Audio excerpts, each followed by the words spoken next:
Hello, my friends, and welcome to segment 5 of getting ready to greet that wonderful Chag of Pesach. We said last time that we're going to talk about the kitchen. How do I get rid of chametz in the kitchen? We said that in the whole house, if there are small crumbs, it doesn't bother me because I'm not eating those small crumbs and I nullified it already, so it's not mine. I don't own it. I'm not going to eat it because I'm not going to see it. It's not on my counter. It's under the couch or under the bed and it's a small little crumb. So I'm not worried about it. I don't own it because the rabbi got permission for me to sell all my chametz that I have in my house.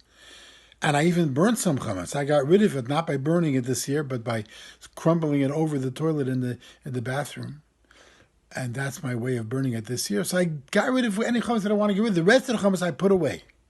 How do I make sure that my kitchen does not have a drop of chametz in the places that I'm going to eat? So let's go through the kitchen. The dining room table, we already said, that does not have to be scraped. You wash down the dining room table and you cover it with a cover that's going to stay there the whole Pesach. Paper, cardboard they used to cover it in. You could put a plastic tablecloth on, a disposable, that you'll leave there. If you want, you could tape it to the underneath of the table, to the legs, so you'll remind yourself not to take it off. You put a plastic on that stays there the whole time, and then on top of that, you put a laundered tablecloth. It doesn't have to be new. It was washed in the laundry machine. You put a nice tablecloth on, and then on top of that, if you have children, you don't want to get it dirty, you put a plastic. Otherwise, just the cloth is fine. So you put one tablecloth, plastic on the table to stay there, you cover it, and the same thing is in the kitchen. The kitchen, you cover it with a tablecloth that's going to stay there, and then you cover it with your tablecloth that you can eat on, and that's the whole table, and that's finished. The floor, we said you don't have to worry about. Behind the refrigerator, of course you don't have to worry about. I'm not climbing behind the refrigerator. You're not moving the refrigerator. You don't move it every day. So I'm not worried about that. Inside the refrigerator. So we said if you have chametz that you want to leave in the refrigerator or the freezer till the end of Pesach, so we said put it in the corner, put it in the back, put a little reminder on it to remind you not to eat it. But the rest of the refrigerator, I want to put my food there. So you don't really put a piece of food. You don't put a piece of egg, a fresh hard-boiled egg, or a piece of cheese. You don't put a slice of cheese on the refrigerator. You put it on a plate, or you put it in a wrapper, or you put it in a baggie. But real food you don't put on the real refrigerator. So therefore the refrigerator doesn't have to be so spotless. It has to be clean.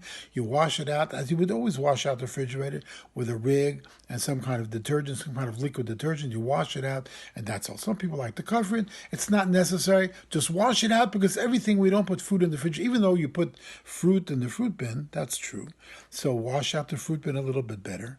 And if you want, put a paper towel in it so it'll keep it dry anyway, it won't get wet.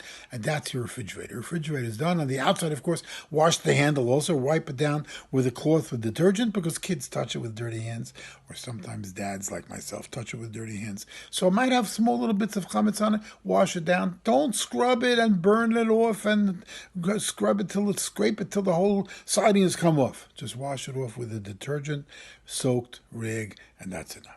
So that's refrigerator and the table. What about the counters? The counters, sometimes I put a hot pot there. I don't put hot food there. You never take a hot piece of chicken and put it on the counter. You don't take a hot piece of toast even. Usually you put a toast on a slice of paper, on a napkin, or on a plate. But maybe you'll put a toast, but a toast is usually not so hot. But the counters are not so bad. If you have marble counters, you really could make it kosher by pouring boiling hot water over it. You have to be careful that the water is going to spill onto your floor. Make sure you're wearing shoes, and make sure that your feet are not so close to the counter you'll get burnt. And make sure you have towels you can quickly dry it up. The best thing really is to cover the counter with any kind of cover, with a contact paper, they have cardboard, serrated cardboard that looks nice. It's not so big. Sometimes they have really fancy counters. But if you're going to be home this year only, but usually you go to TheZone for Pesach, or you go to your in-laws, or you go to your children. So 1 year. So the best thing is to cover the counter with something that you leave it covered. The sink, if you have a stainless steel sink, you can make it kosher by boiling up a pot of Pesach, pot of water, and carefully spilling it over every drop of the sink. Slowly go around the sink until the boiling water washes off the whole sink. You could pour it over the faucet also, and if you want, over the handles, and this way the sink is good and there's no problem. The best thing is to put a dish drain in the sink so the dishes don't stay in the sink itself. The dishes stay on the dish rack, put it on a dish rack, and then you have no problem. Now we're going to get to the oven. The oven is difficult, but the oven is what you cook in, and I see that we're running out of time, so I have to thank you so much for listening, and I have to tell you that I'm looking forward to seeing you again soon where we're going to get to the oven.